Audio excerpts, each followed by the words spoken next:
someone who someone who has an aggregation of complaints, someone who doesn't pay their parking tickets on repeated occasion,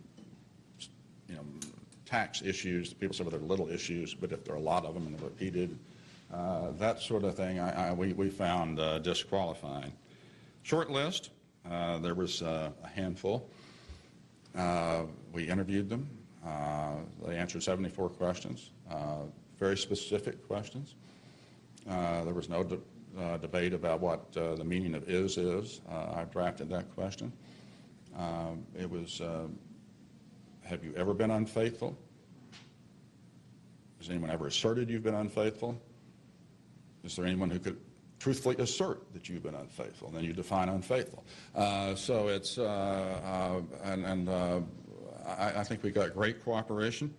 One issue that emerged out of nowhere is both parties were considering bipartisan tickets. There's a problem with that. 5 states have sore loser statutes that make it very, David, some work that you've done in the past, but makes it very difficult for someone who's not a member of the Republican Party to become the vice presidential nominee if they're not already, and if they only switch parties or become a Republican shortly before the convention.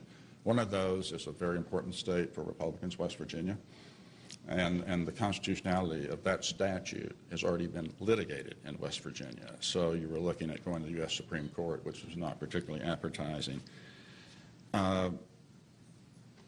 Governor Palin told us everything. Everything was, except the pregnancy of her daughter, was in response to the written questionnaire, and she told me when she sent it in that there was one issue she wanted to talk about when we met for the interview. So we knew everything going in. I think that some of the issues were that in maintaining confidentiality for maximum press and political purposes, some of the members of the campaign staff who felt they should have known about some of these issues, who were finding themselves answering questions about some of these issues, had not been briefed. So that led to the impression that those issues had been withheld. Famous Katie Couric interview where she was asked if she knew about Supreme Court decisions. I don't know if it's edited or not, but the suggestion was she didn't. She clearly did. My law firm represents Exxon in the Valdez matters. We have, until she became governor, Governor Palin was a plaintiff in that case. When I called her up to the range of the interview, she said, "Oh, Melvin and Myers, huh? I will be interviewed as long as you promise not to sue me or not to hand a subpoena to me during the middle of the interview." She has lots of presence. She filled up a room. Me and 2 of my most cynical partners interviewed her, and we came away impressed. I asked a couple or 3 lead-in questions. Why do you want to be vice president? The question that Judge Bork was not prepared for. Why do you want to be in the Supreme Court?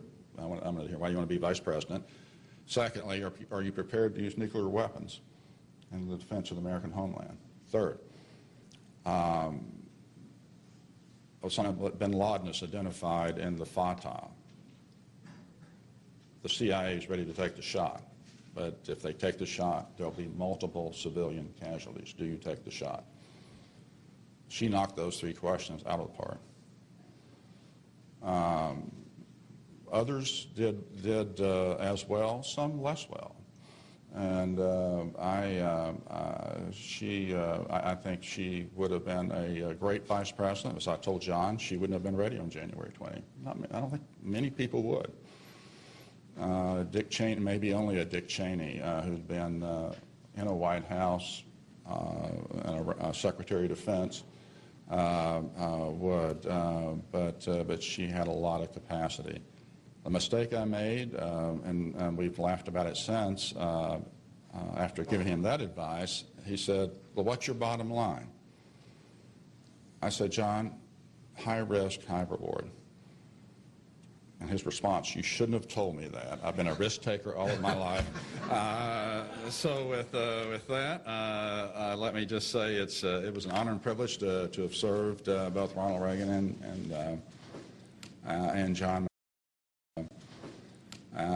McCain.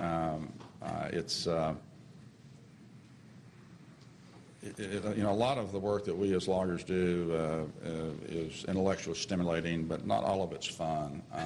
This was mostly fun, although it was very hard work, and I appreciate the opportunity to make these remarks.